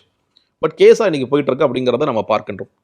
என்னன்னாங்க, எல்லா வழக்குகளும் நீங்கள் அது பாதிக்கப்பட்ட தரப்பாக இருக்கலாம், இல்லை வந்து நல்லவன் சொல்கிற தரப்பாக இருக்கலாம், எல்லோருக்கும் கூடிய விரைவில் அதற்கான தீர்ப்பு கிடைக்க வேண்டும்ங்கிறத நம்முடைய பார்வை. ஏன்னா இப்படிப்பட்ட ஒரு அமைச்சர் அவர் செய்த உண்மை அப்படின்னு நீதிமன்றம் அறிவிச்சது அப்படின்னா அவர் பதவி விலகணும், அதற்கு உண்டான விஷயங்களை பண்ணணும். ஏன்னா நீங்கள் ஒரு பக்கம் பெண்கள் பாதுகாப்புன்னு சொல்கிறீங்க, சிங்கப்பன் சொல்கிறீங்க, பாலியல் குற்றங்களுக்கு எதிரான அரசாங்கம் சொல்கிறீங்க. ஆனால் உங்களுடைய அமைச்சரே இந்த மாதிரி பெண்கள் குறித்த பார்வை என்பது வேறாக இருக்கிறது அப்படின்னா அது உங்களுக்கு ஒரு பெரிய கரும்புள்ளியாகத்தான் இருக்கும். அப்போ அதற்கு நீங்கள் நடவடிக்கை ஆக்சுவலி சொல்லப்போனால் சீட்டு கொடுக்கும் போதே நிறைய பேர் சொன்னாங்க, அப்புறம் சீட்டு கொடுத்தும் எடுத்துக்கிட்டாங்க. இப்போ வந்து அவர் அமைச்சரும் ஆகியிருக்காங்க அப்படின்னா தாவேக்கு நான் எப்படி ஊழல் குறித்து பெரிய அக்கறையோ பார்வையோ இல்லையோ, அதே மாதிரி விஜய் அவர்களுக்கு பெண்கள் பாதுகாப்பு பெரிய அக்கறையோ பார்வையோ இல்லை. இந்த கட்சியில் நான் இருக்கும் பொழுது ஒரு பெண்மணி வந்து ஆனால் இந்த தேனி மாவட்டத்தில் ரொம்ப கொடுமைப்படுத்துகிறாங்க இங்கே நிர்வாகிகள், நான் சூசைட் பண்ணிக்க போகிறேன்னு ஒரு வீடியோ போட்டாங்க. எந்த நடவடிக்கையும் எடுக்கல அவர். அப்படியா பண்ணுறாங்களா, சரி ஓகே என்ன நடக்குன்னு பார்த்துக்கலாம், அப்படி தான் விட்டாங்க. இந்த கட்சி அப்படி தான் பெண்களுக்காக. ஒன்றும் இல்லை, இப்போது ஸ்ரீவைகுண்டத்துடைய எம்எல்ஏ வந்து குற்றவாளிகளுக்கு ஆதரவாக இருக்காரு. இப்போ விஜய் அவர்கள் என்ன சொல்லியிருக்கணும், ஏய் அந்த பெண்ணுக்கு நியாயத்தை வாங்கி கொடு, யார் நீ எதுக்கு குறுக்க போறியா, நீ வெளியே வா, அப்படி தானே சொல்லியிருக்கணும். அந்த எம்எல்ஏ வந்து அவங்களுக்கு ஆதரவாக போகிறாரு அப்படிங்கிறதுக்கும் பெரிய இது இல்லை.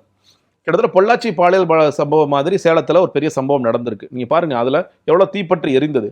பேச கூட இல்லை, மீடியா காப்பாற்றி விடுறாங்க, பேச கூட இல்லை. அதெல்லாம் எதுக்கு பேசிட்டு, அவர் நிர்வாகியாக இருந்தால் நமக்கு என்ன, நிர்வாகி இல்லாட்டி நமக்கு என்ன. பெண்கள் குறித்து, பெண்களுடைய பாதுகாப்பு குறித்து, இந்த பாலியல் பிரச்சனை குறித்தெல்லாம் விஜய் அவர்களுக்கு பெரிய பார்வை இருக்கு. நீங்க வந்து விஜய்க்கு பெண்கள் மேல அக்கறை இல்லைன்னா சிங்கப்பெண் அதிரடிப்படையை துவங்கணும்னு அவசியம் இல்லை. சிங்கப்பெண் அதிரடிப்படை ஆனா என்ன பண்ண முடியும் சொல்லுங்க? சிங்கப்பெண் அதிரடிப்படைக்கு இருக்கிற பவர்ஸ் என்ன நான் கேட்கிறேன். எஃப்ஐஆர் போட முடியாது, எந்த நடவடிக்கை எடுக்க முடியாது, விழிப்புணர்வு பணிகள் பண்ணலாம். நான் சொல்றேன் அதுவும் முக்கியம் தான், பண்ணுங்க, தாராளமாக பண்ணுங்க. இன்னைக்கு வரைக்கும் அவங்களுக்கு தனியாக ஹெல்ப்லைன் கூட கிடையாது. 100க்கு ஃபோன் பண்ணுறாங்க, 100க்கு ஃபோன் பண்ணால் 100 வந்து மறுபடியும் சிங்கப்பெண் அதிரடிப்படைக்கு கால் ட்ரான்ஸ்ஃபர் பண்ணுறாங்க, இல்லை வந்து அவங்கள்ட்ட போய் தகவல் சொல்லி அப்படி தான் வராங்க. நீங்கள் பல கோடிகள் செலவு பண்ணுறீங்க, எக்ஸ்க்ளூசிவான டீம்னு சொல்லி சொன்னீங்கன்னா நீங்கள் அதற்கு அவர்களுக்கு உண்டான விஷயங்களை செய்ய வேண்டும், அவர்களுக்கு உண்டான பவர்ஸை கொடுக்கணும். அந்த பவர்ஸே இல்லைங்கிறதா இன்றைக்கி சிக்கலாக இருக்கிறது. நீங்கள் பேரளவில் நிறைய விஷயங்கள் பண்ணலாங்க. சரி ஓகே, சிங்கப்பெண் அதிரடிப்படை ஆரம்பித்தா இந்த குற்றங்கள்லாம் குறைஞ்சிருச்சுன்னா சரி ஓகே, அவங்க நிறைய பவர்ஸ் இருக்கப்போ அவங்க பூந்து விளையாடுறாங்க. மஃப்டியில் கூட பல இடங்களில் நடக்கிற குற்றங்கள்லாம் தடுக்கிறாங்க, பல பேரை பிடிச்சி உள்ளே போடுறாங்க. நீங்கள் விமன் ஸ்டாக்கிங் கூட ரொம்ப சீரியஸான இஷ்யூஸாக எடுத்துக்கிறாங்க, ஃபோனில் பெண்களுக்கு கிடைக்கிற டார்ச்சர் கூட ரொம்ப சீரியஸாக எடுத்துக்கிறாங்க அப்படின்னு சொல்லி சொன்னீங்கன்னா உண்மையிலே சிங்கப்பெண் அதிரடிப்படை. நான் சொல்கிறேன், தாவேக்கோட ரசிகர்களுக்கே நான் சொல்கிறேன், அவங்க எல்லாம் இன்னொரு பார்வை வச்சுருந்தாங்க, அண்ணா வந்து எல்லாமே மாறிடும். இப்போ அண்ணா வந்த பிறகு உங்களுக்கு ஆண்களால் நடந்து கொண்டிருக்கின்ற பாலியல் தொல்லைகளுக்கு ஒரு தீர்வு கிடைத்திருக்கிறதா? இந்த ஒரு கேள்விக்கு மட்டும் நியாயமாக பதில் சொல்லுங்கள்.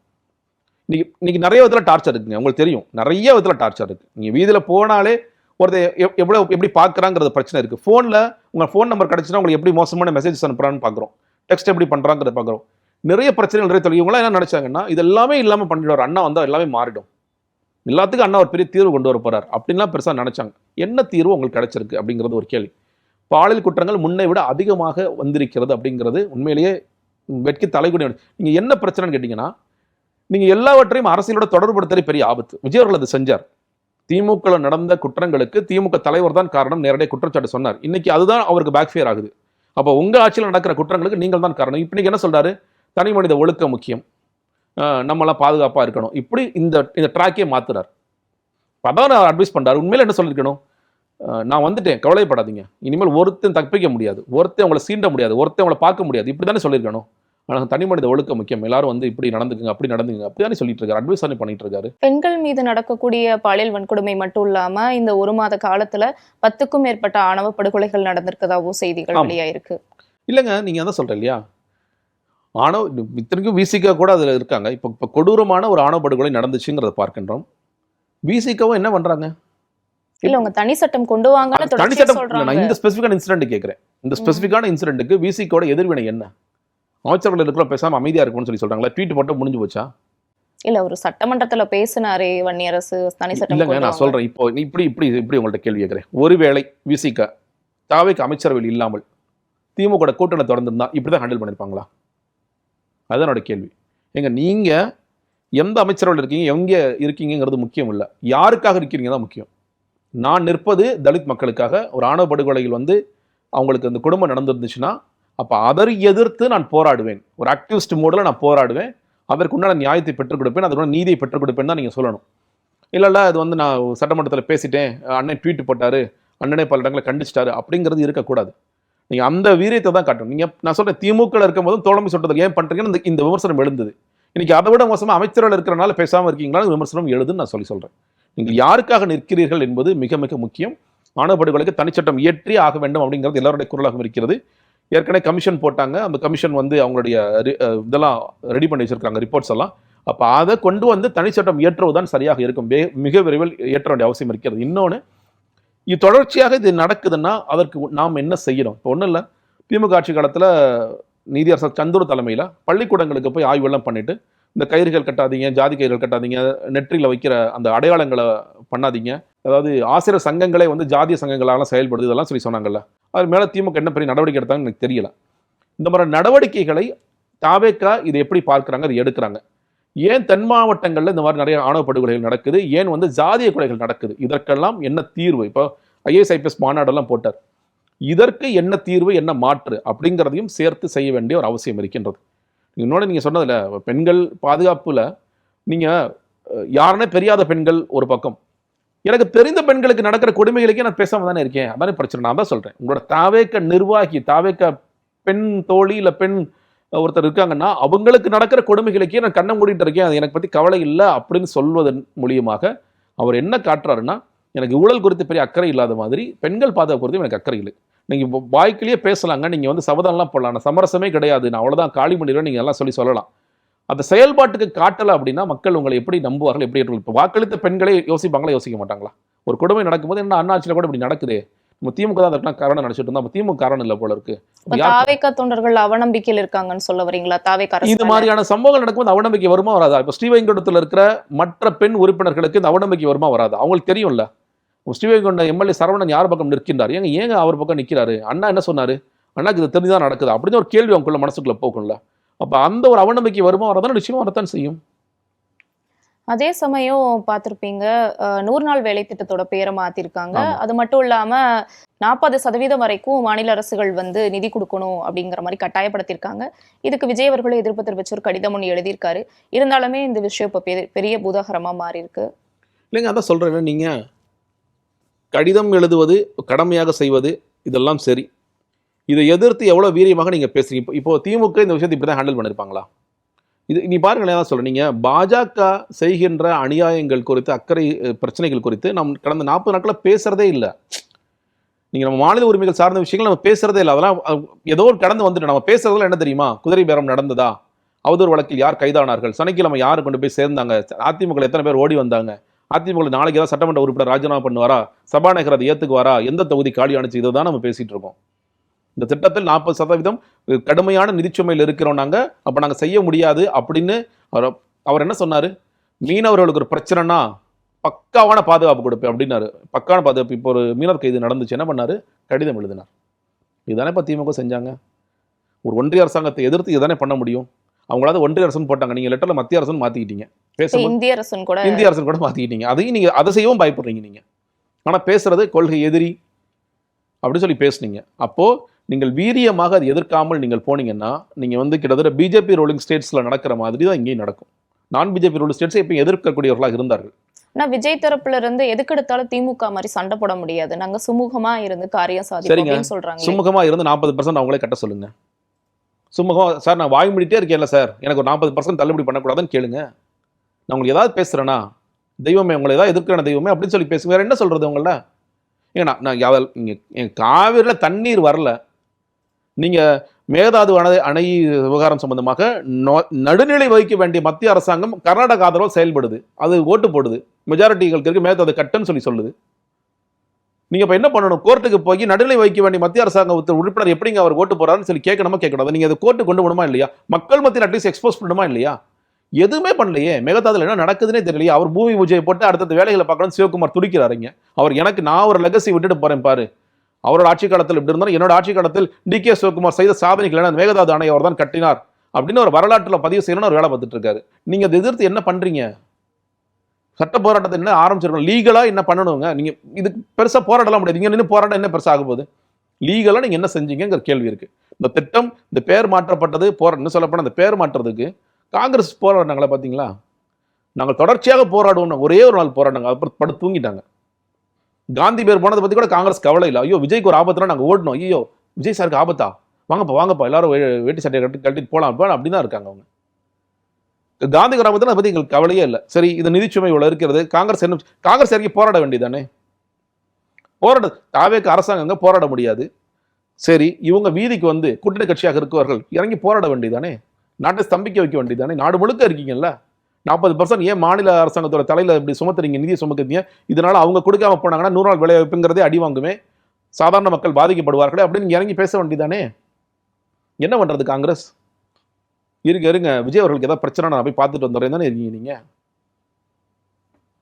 நமக்கு பின்னாடி காலியான மற்ற மாநிலங்கள்ல இருக்கக்கூடிய தொகுதிகளுக்கு கூட இடைத்தேர்தல் அறிவிக்கப்பட்டிருக்கு. இப்போ வரைக்கும் தமிழகத்துல இடைத்தேர்தல் தேதி அறிவிக்கப்படல. இதுக்கு பின்னாடி ஏதாவது அரசியல் காரணம் இருக்கலாமா? 7ங்கிறது 12 ஆகணும் வெயிட் பண்றாங்களோ என்னவோ. என்ன அவசரம்? இன்னொரு 4 சனிக்கு நம்ம போட்டோம். இது அதிமுக ஒன்னா ஒட்டுமொத்தமாக பண்ண பரவாயில்ல, என்னப்பா அவங்க ஒவ்வொருத்தராக பண்ணிட்டு இருக்காங்க, வாரம் ஒன்னா அப்படிங்கிற மாதிரி நினைக்கிறாங்க. சரி, அவங்க அச்சனை பண்ணாக்க என்ன யோசிப்பாங்க? சரி சார், தயவுசெய்து சொல்லுங்க, எத்தனை தான் முடிப்பீங்க? எடப்பாடி வந்து எத்தனை விட போறாரு? வேலுமணி இவங்களாம் வேலுமணி, சி.வி. சண்முகம் மற்றவங்க எல்லாருமே வந்துட்டாங்கன்னா ஒரு அளவுக்கு ஸ்டெடி ஆகி ஓகே, இனிமேல் யாராவது வர போறீங்களா? இல்லை சார், யாரும் இல்லை. ஜெயஸ்ரீ பிரபாட்டே பேசாமல் இந்திய தேர்தல் ஆணையம் கன்சல்டேஷன் எடுத்துடலாம் சார், இன்னும் யாராவது வரக்கு ரெடியாக இருக்காங்களா இப்போ சொல்லுங்க, இல்லை தேதி அறிவிச்சிடறான்னு கேட்கலாம். அந்த மாதிரி தான் இது போயிட்டு இருக்கு. திடீர்னு 7க்கு அறிவிச்சிட்டிங்க, ஆகஸ்ட் 20ஆம் தேதி தேர்தல் அறிவிச்சிட்டிங்க. அப்போ திடீர்னு ஒருத்தர் 2 பேர் என்ன சார் அவசரப்பட்டீங்க, நான் ராஜினாமா பண்ணலான்னு இருந்தேன் அப்படின்னு சொல்லி சொன்னால் என்ன பண்ணுவீங்க நீங்கள்? அந்த மாதிரி தான் போயிட்டு இருக்கு. அதனால காரணங்கள் எனக்கு தெரிந்து தேர்தல் ஆணையம் அப்படிதான் யோசிப்பாங்க. அவங்க பார்க்குறாங்க வாரம் இன்னையா நீங்க பாருங்களேன், என்னுடைய கையில மையே காயலை இன்னும். தமிழ்நாட்டு இந்த மாதிரி காட்சியில் பார்த்ததே கிடையாதுங்க. தேர்தல் ஆணையம் யோசிப்பாங்க, அப்போ தேவையில்லாத செலவு நீங்கள் ஏற்கனவே வைக்கிறீங்க, அப்போ 7 தொகுதி முடிச்ச பிறகு இன்னும் 2 பேர் 4 பேர் வருவேன்னா சும்மா தேர்தல் நடத்திட்டு இருக்க முடியாது. ஒரு பக்கம் ஒரே நாடு ஒரே தேர்தல், ஒரே நேரத்தில் எல்லா தேர்தலும் நடத்தினா தான் நமக்கு செலவு மிச்சமாகும். இந்த தேர்தல் செலவுகளை யார் தலையில் கட்டுறது? இந்த இடைத்தேர்தல் செலவுகளை ராஜினாமா பண்ணிட்டு ஓடின எம்எல்ஏக்கள் தலையில் கட்டணுமா, இல்லை மக்கள் தலையில் கட்டணுமா? மக்கள் தலையில் தான் கட்டிட்டு இருக்கீங்க மறுபடியும். அப்போ அதுக்காக எனக்கு தெரிஞ்சு இந்திய தேர்தல் ரொம்ப லாஜிக்கலாக ப்ராக்டிக்கலாக யோசிக்கிறாங்க. சார், இன்னும் அதிமுக இன்னும் கொஞ்சம் பேர் வரக்கு ரெடியாக இருக்கிறாங்க, அதனால கொஞ்சம் ஹோல்டு பண்ணுங்க, ஒட்டுமொத்தமாக வந்த பிறகு தேர்தல் தேதி அறிவிச்சுக்கலாம் அப்படின்னு இருக்காங்க. இபிஎஸ் ஒருவேளை மௌனமா இதை கண்டுக்காம இருக்கிறாரோ? இவ்வளோ பேர் ராஜினாமா பண்ணிட்டு போறாங்க, அதிருப்தியில இருக்கிறாங்க, இருந்த ஒரு மௌனமா அதை கடந்து போறாங்க. கண்டிப்பா மௌனமா இருக்காருங்க. மௌனமா இருக்காருங்கிறத தாண்டி என்ன செய்யறது தெரியாம இருக்காரோன்னு எனக்கு தோணுது. அந்த அளவுக்கு பலவீனமானவரா எடப்பாடி? அப்படிதானே. நீங்க 6 தொகுதிகள் காலியாயிருக்கு. நான் ஒருவேளை அதிமுக தலைமை பொறுப்பில் வச்சுக்கோங்களேன், நான் நீதி கேட்டு பயணம் போயிருப்பேன். ஒவ்வொரு தொகுதியிலையும் நீதி கேட்டு எனக்கு நீங்க வாக்களிச்சிங்க, எனக்குன்னா இரட்டை இலைக்கு வாக்களிச்சிங்க, எம்ஜிஆருக்கு வாக்களிச்சிங்க, ஜெயலலிதா அவர்கள் வாக்களிச்சிங்க, என்னோட தலைமைக்கு வாக்களிச்சிங்க. இப்போ ஒருத்தர் கட்சிக்கு துரோகம் பண்ணிட்டு வெளியே போறார். நீங்க பயணம் கூட அட்லீஸ்ட் பொதுக்கூட்டங்கள் எல்லா இடங்களையும் போட்டு அந்த கட்சியை உத்வேகப்படுத்துற மாதிரியான வேலைகளை நீங்கள் பார்க்கணும். சட்டமன்றத்தில் விஜய் அவர்கள் அவர் குறித்தும் நீங்களும் ஊழல்வாதின்னு சொல்லி பேசுறாரு. நான் குட்டி கதை ஏதாவது சொன்னீங்கன்னா நான் ரசித்து கேட்டுட்டு இருக்கேன், எனக்கு பார்த்துட்டு இருக்காரு அவர். நாடு சிரிப்பேங்கிறாரு அவர். சார், உங்களை பற்றி தான் சார் அவர் திட்டிகிட்டு இருக்காரு, உங்களை சேர்த்து சார் திட்டுறாரு அவர். அதே புரியாமல் உட்காந்து சிரிச்சிட்ருக்கீங்களா நீங்கள்? என் கட்சி வந்து காலி ஆகுதுங்க. வாரம் நீங்கள் பாருங்கள், வெள்ளிக்கிழமை நேற்று பிரேக்கிங் சொன்ன வைகை செல்வன் ராஜினாமா செய்து விட்டார், கிளம்ப போகின்றார். முன்னாள் அதிமுக எம்எல்ஏ ஒரு ராஜினாமா செய்தார், கிளம்ப போகின்றார். இப்போ என்ன காட்சியில் ஓடிட்டு இருக்கு? பனையூரில் அடிச்சு பிடிச்சி யாருப்பா உள்ளே போகிறது, யார் ஃபஸ்ட்டு போகிறது, இப்போ சிறைஸ் வச்சுக்கலாமா அப்படின்னு ஓடிட்டு இருக்காங்க. கட்சி நீங்கள் சட்டமன்ற உறுப்பினர்கள் போகிறாங்க, துரோகம் பண்ணிட்டாங்க, நாடாளுமன்ற உறுப்பினர்கள் முன்னால் போனாங்க, துரோகம் பண்ணிட்டாங்க, அப்பலாம் சொல்லலாம். நிர்வாகிகள் போகிறாங்க, உங்களுடைய கீழ்நிலை தொண்டர்கள் போயிட்டு இருக்காங்க, யாரை வச்சு அப்புறம் ஓட்டு வாங்குவீங்க நீங்கள்? அவங்கள ஹோல்டு பண்ண நிப்பாட்டணுமா இல்லையா? இப்போ ஹோல்டு பண்ணி நிப்பாட்டுறதுக்கு நீங்கள் ஆக்டிவாக இறங்கி களத்தில் இறங்கி வேலை செய்யணும்ல. சேலத்தில் பட தூங்கிட்டு இருந்தீங்கன்னா யார் உங்களை கண்டுக்குவாங்க? அவ்வளோதான்ப்பா, முடிஞ்சு போச்சுப்பா, இது சின்ன கட்சியாக மாறிடுச்சுப்பா, இது இனிமேல் 3% கட்சிப்பா, 4% கட்சிப்பா, இது இன்னொரு தேமுதிக ஆயிடுச்சுப்பா, இன்னொரு மதிமுக ஆயிடுச்சுப்பா, இப்படி தானே சொல்லி பேசுகிறாங்க. அப்போது நீங்கள் இன்னும் சொல்லப்போனால் நாளைக்கு ஒரு 12 தொகுதியே வருதுன்னா 11 தொகுதி உங்களுடைய தொகுதியாக இருக்க போகின்றது. அந்த 11 தொகுதியிலையும் வெற்றி பெறாவிட்டாலும் டெபாசிட்டும் காலி ஆயிடுச்சுன்னு வச்சுக்கோங்களேன், ராயப்பட்ட அலுவலகத்தை மூடிட்டு போய் விவசாயம் பார்க்குறங்க, அதுதான் பண்ணணும். ஏன்னா நீங்கள் உங்கள் பதவி ராஜினாமா பண்ணுற தயாராக இல்லை. நான் பொறுப்பேற்க மாட்டேன், நான் என் பதவியை கெட்டியாக பிடிச்சிக்குவேன், இதான் என் சேர், இந்த சேரை விட்டு எந்திரிக்கவே மாட்டேன் அப்படின்னா அந்த சேரில் நீங்கள் மட்டும் தான் இருப்பீங்க. அந்த அலுவலகத்தில் ஒற்றை ஆளாக நீங்கள் மட்டும் தான் இருப்பீங்க. அது அவருக்கு இவ்வளோ ஈகோ பார்க்கணுமாங்கிறது எனக்கு பெரிய கேள்வியாக இருக்கின்றது. இல்லை அவங்களை முடுக்கி விட்டு இருப்பவர்களை வைத்தாவது வேலை செய்ய வேண்டும். இது உங்களுடைய கோர் மதுராந்தகத்தில் போன வாட்டி திமுக ஸ்வீப் பண்ணும்போது மதுராந்தகம் ஜெயிச்சாங்க. அதிமுகவுக்கு அப்போ ஓட்டு வங்கி அங்கே இருக்குது, வாக்கு வங்கி இருக்குது. மதுராந்தகத்தில் மேபி இவங்களுடைய பாமக வாக்கு வங்கியும் சேர்த்து வரக்கூடிய வாய்ப்புகள் இருக்கிறது. நம்ம மறுபடியும் 2 பேர் சேர்ந்து மதுராந்தகத்தை மீட்க வேண்டும், நாம் கைப்பற்ற வேண்டும் அப்படி நீங்கள் வேலையை ஆரம்பித்திருக்க வேண்டும். பெருந்துறை அவங்களோட தொகுதி ஆரம்பிச்சிருக்கணும். எல்லா தொகுதியிலும் விராலிமலை எல்லாவற்றிலும் இரட்டை இலை வென்று கொண்டிருந்தது. நாளைக்கு இரட்டை இலை நின்று டெபாசிட் காலி ஆயிடுச்சுன்னு வச்சுக்கோங்களேன், என்ன பண்ணுவார் அவர்? தாவேக பாஜகவோட ஜெராக்ஸ் காப்பி அப்படின்னு முன்னாள் முதலமைச்சர் மு க ஸ்டாலின் குற்றச்சாட்டு வச்சிருந்தாரு. அது உண்மையா? இப்போ சில காட்சிகள்ங்க, அதாவது இந்த எம்எல்ஏக்களை ராஜினாமா செய்ய வைத்து அவர்களுக்கு நானே வந்து பிரச்சாரம் பண்ணுறேன், எங்களோட சின்னத்தில் நில்லுங்க அப்படின்னு சொல்லுவது நிச்சயமாக பாஜகவோட ஜெராக்ஸ் காப்பி தான். நீங்கள் வந்து அந்த குதிரை பேர அரசியலில் ஈடுபடுவது அப்பட்டமான பாஜகவோட ஜெராக்ஸ் காப்பி தான். நீங்கள் வந்து ஒரு பெரிய விஷயம் நடக்கும் பொழுது அதை திசை மாற்று மாதிரி வேறு சில விஷயங்களை மாற்றி விடுவது அப்பட்டமான ஜெராக்ஸ் காப்பி தான். நீங்கள் குதிரை பேர அரசியலில் ஈடுபட்டு விட்டு திமுக பாலுங்க ஆளை தூக்குறாங்க அப்படின்னு ஒரு குற்றச்சாட்டை வைப்பதும் அந்த மாதிரியான விஷயம்தான். பழிவாங்கும் அரசியல் சொல்லப்போனால் அது பாஜக அந்த அளவுக்கு பண்ணல. அதையெல்லாம் மீறி ஜெயலலிதா அவர்களே பண்ணாத போது இவங்க அதை பண்ணணும் அப்படின்னு நினைக்கிறாங்க. அது வந்து வித்தியாசமான ஒரு தாவேக அரசியலாக இருக்கின்றது. ஆனால் பல இடங்களிலும் அவர் வந்து கிட்டத்தட்ட பாஜகவோட ஸ்டைல் ஆஃப் பாலிடிக்ஸை நம்ம எடுத்து நம்ம அது மாதிரி செயல்படலாம் அப்படிங்கிறது உண்மைதான். ஒரு ஸ்டைல் ஆஃப் பாலிடிக்ஸா இல்லை அவங்க வந்து பாஜகவுடைய கட்டுப்பட்ட ஒரு இடத்துல இருக்கிறாங்களா அப்படிங்கிறது கேள்வியாக இருக்கின்றது. ஏன்னா கரூர் வழக்கு நிலுவையில் இருக்கும் வரை முதல்வர் விஜய் அவர்கள் பாஜகவை எதிர்ப்பாரா தீவிரமாக அப்படிங்கிறது பெரிய கேள்வி தான். மு க ஸ்டாலின் அவர்கள் இப்போ 10 நாள் பயணமா லண்டன் போறாரு அப்படின்னு செய்திகள் வெளியாயிருக்கு. இதுக்கு பின்னாடி ஏதாவது அரசியல் காரணம் இருக்குமா? ஏன்னா இப்பதான் வந்து மறுசீரமைப்பு குழு கிட்ட திமுகவோட டிஸ்கஸ் பண்ணதாகவும் சொல்லப்பட்டுச்சு. இல்லைங்க, எல்லாருக்கும் ஒரு பிரேக் தேவைப்படுது. இன்னும் சொல்லப்போனால் நான் எப்படி பார்க்கிறேன்னா, திமுக இந்த எதிர்க்கட்சி அரசியலை தீவிரப்படுத்துவதற்கு முன்னாடி உட்கார்ந்து பல விஷயங்களை யோசிக்கணும். இங்கே வந்து 4.5 லட்சம் கருத்துக்கள் உடன்பிறப்புகள் .inல வந்திருக்குன்னு சொன்னார். அது இல்லாமல் குழு போட்டு அந்த குழு வந்து நிறைய விஷயங்களை சொல்லியிருக்காங்க. அதில் முக்கியமான விஷயங்களை கன்சாலிடேட் பண்ணி திமுக தலைமை அதற்கு ஏற்றாற்போல் நம்ம எங்கே தப்பு செஞ்சோம், நம்ம எதில் தவறினோம், எது நமக்கு தப்பாக போச்சு, எந்த மிஸ்கம்யூனிகேட் ஆச்சு, ஏன் மக்கள் நமக்கு வாக்களிக்கலை, ஏன் ஏழைகள் நமக்கு வாக்களிக்கவில்லை, ஏன் விஜய் பக்கம் மக்கள் போனார். நீங்கள் எல்லாருக்கும் ஒரு தியரி இருக்குது, இன்ஸ்டாகிராம் சோஷியல் மீடியா அதெல்லாம் இருக்க தான் செய்யுது. பட் அதையெல்லாம் தாண்டி நம்ம எந்த இடத்துல கோட்டை விட்டோம், அது ஒரு காரணம் தான். என்ன பொறுத்தவரைக்கும் அதே காரணமாக சொல்லிட்டு இருக்கல. எந்த விதமான இது எடப்பாடி சொல்ல ஆரம்பிச்சிட்டார் இன்ஸ்டாகிராம்னு இல்லை. நீங்கள் தொத்துக்கு நீங்கள் இன்ஸ்டாகிராமை காரணம், நீங்கள் தொத்துக்கு நீங்கள் தான் காரணம். அப்போ அதை உட்கார்ந்து அனலைஸ் பண்ணி ரொம்ப முக்கியமாக ஆமாம் நம்ம தோத்துட்டோம் அப்படிங்கிற மாதிரி ஒத்துக்கணும். ஆமாம் விஜய் ஜெயிச்சிட்டார் அப்படிங்கிறத ஒத்துக்கணும். அந்த ஒத்துக்கிற ரியாலிட்டிக்கு வந்தீங்கன்னா தான் உங்களுக்கு அடுத்து என்ன செய்யணுங்கிறது புரிதல். ஏன்னா நான் இப்போ இடைத்தேர்தல் பற்றி பேசும்போது அதிமுக பற்றி பேசினேன். திமுக ஒரு ஜெயிக்காம பண்ணுங்கன்னா மறுபடியும் விசில் அடிச்சு தான் என்ன பண்ணுவீங்க? நீங்கள் இப்போ அடுத்த சொன்னார் 6 மாதம் கூட ஆட்சி தாங்காது. 6 மாதம் ஆட்சி தாங்காதுன்னா என்ன தெரியும் பண்ணணும்? இந்த 11 தொகுதி 11 12 நடக்குதுன்னா 12 நீங்கள் ஜெயிக்கணும்.